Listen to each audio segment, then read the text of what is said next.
ট্রাম্পের রিসোর্টের আকাশে থ্রিলার, 3টি বিমান ঢুকল, ধাওয়া করল F-16। এটা কি কাকতালীয় নাকি গভীর ষড়যন্ত্র? মার্কিন যুক্তরাষ্ট্রের প্রেসিডেন্ট ডোনাল্ড ট্রাম্পের মার-এ-লাগো রিসোর্টের আকাশসীমায় ঢুকে পড়ল 3টি অজ্ঞাত বিমান। মুহূর্তের মধ্যেই আকাশ কেঁপে উঠল। F-16 যুদ্ধ বিমান ছুটে এলো, ধাওয়া করল, ফ্লেয়ার বা উজ্জ্বল আলোর বোমা ছুটতে শুরু করল। পুরো ফ্লোরিডার পাম বিচ তখন টানটান উত্তেজনায়। এই ঘটনা কি নিছক দুর্ঘটনা নাকি ট্রাম্পের বিরুদ্ধে বড়সড় কিছু ঘটতে চলেছে? কিভাবে শুরু হলো এই উত্তেজনাপূর্ণ ঘটনা? ঘটনার স্থান মার-এ-লাগো, পাম বিচ, ফ্লোরিডা। তারিখ কয়েক সপ্তাহ ধরে একাধিকবার। সময় সকাল 11:05, 12:10 ও 12:50। প্রথমে 11:05 একটি বিমান নিষিদ্ধ আকাশসীমায় প্রবেশ করে। এর ঠিক 1 ঘন্টা পর 12:10 আরেকটি বিমান একইভাবে ঢুকে পড়ে। এরপর 12:50 তৃতীয় একটি বিমান ওই একই পথে ঢুকে পড়ে। পরিণতি, মুহূর্তের মধ্যে north American aerospace defence command থেকে অ্যালার্ম বেজে ওঠে। F-16 যুদ্ধ বিমান টেক অফ নেয় এবং আকাশে হুঙ্কার দিয়ে ওঠে। পাইলটরা ফ্লেয়ার ছুঁড়ে সতর্কবার্তা দেয় এবং 3টি বিমানকে নিষিদ্ধ অঞ্চলের বাইরে সরিয়ে নেয়। কিন্তু প্রশ্ন হলো, একই দিনে 3বার এই ঘটনা কেন ঘটল? এর আগেও ঘটেছে এমন ঘটনা। এটা কি নিছক দুর্ঘটনা নাকি ষড়যন্ত্র?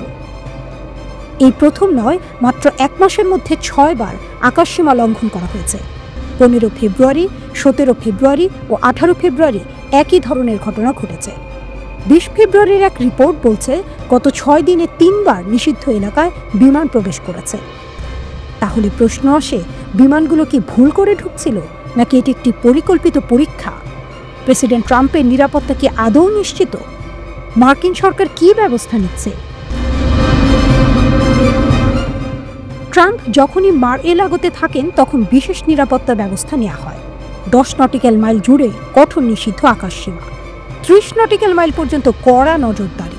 কোনো বিমান বা ড্রোন অনুমতি ছাড়া এই অঞ্চলে প্রবেশ করতে পারবে না। তাহলে কিভাবে এতগুলো বিমান একের পর এক প্রবেশ করতে পারছে? FBI ও সিক্রেট সার্ভিস বিষয়টিকে খতিয়ে দেখছে। F-16 কেন ফ্লেয়ার ছুড়ল? এটা কি আক্রমণ? অনেকেই ভাবতে পারেন F-16 যুদ্ধ বিমান ফ্লেয়ার ছুড়েছে মানে আক্রমণ করেছে, কিন্তু নোর্যাড নিশ্চিত করেছে যে এটি নিরাপত্তার অংশ। ফ্লেয়ার কি?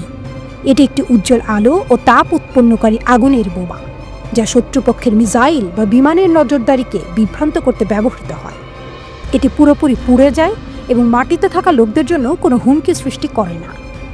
তাহলে প্রশ্ন হলো, এই বিমানের বিরুদ্ধে এত বড় প্রতিক্রিয়া কেন? ট্রাম্প কি বিপদের মুখে? এই ঘটনা বারবার ঘটায় এটি নিছক দুর্ঘটনা বলে মানা কঠিন। বিশেষজ্ঞরা মনে করছেন এটি ট্রাম্পের নিরাপত্তা ব্যবস্থার দুর্বলতা পরীক্ষা করা হতে পারে। বিপজ্জনক কোনো কিছু ঘটার আগে কি কেউ ইচ্ছাকৃতভাবে নিরাপত্তার ছিদ্র বের করার চেষ্টা করছে? FBI, সিক্রেট সার্ভিস ও মার্কিন প্রতিরক্ষা বিভাগ এই ঘটনা নিয়ে চরম সতর্কতায়।